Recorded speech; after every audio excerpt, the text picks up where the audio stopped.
I'm from Cleveland, Ohio. I pretty much started throwing. I was a football player in my junior year of high school, and I saw the guys out there training. I saw them throwing on the football field, and I decided one day, let me go out there and join them. A lot of my friends that were on the team, they kind of encouraged me, like, Reggie, you should go out there and throw. You can always throw a football 80 yards. You can do a lot of things in football, so why don't you see if it can translate to track and field? That's pretty much how I got started.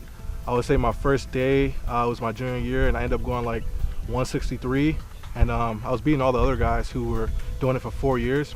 So that felt, really inspiring to me, and I was like, let's go out there and take it serious.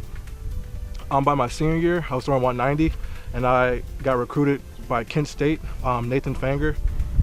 He saw me throwing at a very young age, and he realized this guy has potential. He could be one of the top guys in the NCAA. Pretty much, I did well at NCAAs. My senior year, I was the NCAA runner-up, and that's a little background on myself. Now I'm in my second year professional, and now we're here. So, yeah.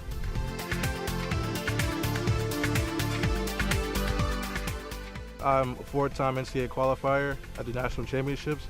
That was my college accolades. I placed NCAA runner-up in 2017. I went on that same year, coming back from a groin strain, to win the World University Games. So that's the top collegiate in the world. After that, I was given an opportunity to come train at the Olympic Training Center. After that, I could pretty much maximize, every obstacle I went through, I hurdled it, and it was very, very inspiring that year. My first year professional, I threw 68, 61 meters, which was top 5 in the world. I'm 24 years old as well, and I'm left-handed, so it's the left-handed world record as well. I became the U.S. champion in that year too, so that ranked me 13th all-time in U.S. history, the #1 left-handed athlete ever. And then I went on to get bronze at the NACAC championships, and I'm just trying to further my international medals. Yeah, I won the Continental Cup, got 5th place, and I'm just grateful to be able to compete for such an aspiring country, great country. Grateful to have great people around me.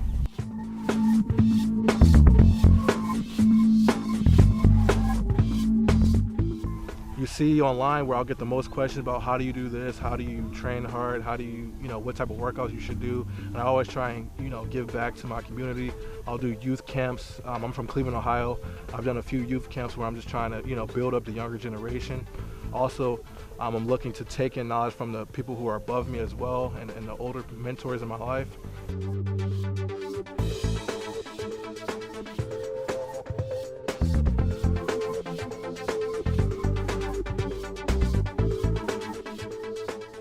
So what's next for me, pretty much, I got accepted into my first Doha Diamond League. That's a big thing for me coming out of my first year professional. I'm going to year 2. I was able to have the highest average, or the 3rd highest average in the world. I also had the 5th best throw in the world, so I had 9 meets with the A standard last year, and the meet directors from the Diamond Leagues definitely saw that, and now they're looking to have me in their meets, and that's definitely, super motivating and inspiring. I'm so glad I'm in this position. I just want to maximize it. I want to do well at the Diamond League competition, so we have Doha coming up on May 3rd. That'll be my first competition. Then we're looking to get into more Diamond League meets and World Challenge meets.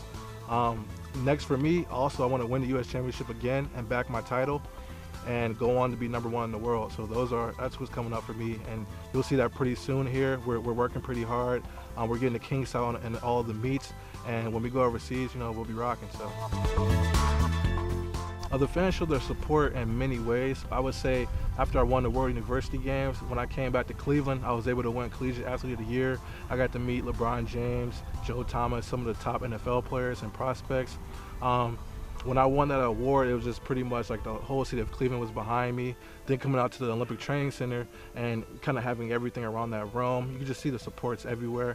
I would say online, I would definitely do contests where I show pictures of myself with my USA jersey when I threw at the Athletic World Cup, and I'll sign them. I'll put some words of motivation. I'll pass them out during the meets. So it pretty much when guys come to me, like, let's take a photo, I'll send them a photo as well and kind of give back to them as they're pouring into me.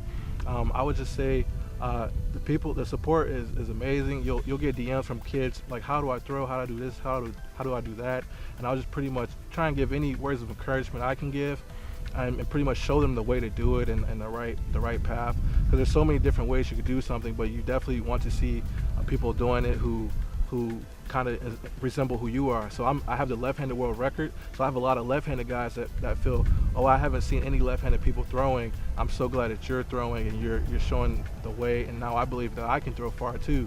So in this sport, it's predominantly for right-handed people. You'll see in most meets the wind is set up for right-handed people. So it's my job to come out and just be better than everyone, just every day. And I was able to do that last year. I was able to throw 68, 61 in a right-handed wind, which is unheard of. And I was able to have 9 meets over the A standard in bad wind conditions, and you know, you just want to be that much better so that whatever competition, whatever conditions you have, you can take advantage of them. So around the world, and the support is loved and it's pouring into me. I just want to give back to those guys.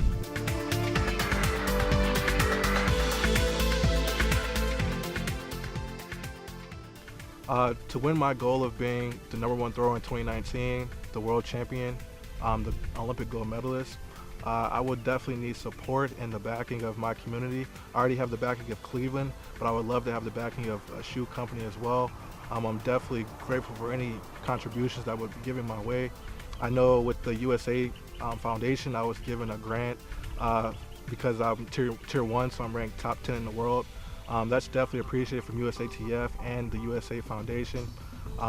So the next step is pretty much use all that support and have the people and the fans behind you, and just train every day, train hard every day, and do the best you can. So I'm doing that now. Every day I wake up, you know, it's a strict diet, strict routine where I'm really trying to stay focused and do the best I can with my resources. And I'm just grateful to be in the position I am. So far throws in 2019 and 2020, and you know, let's do it for America.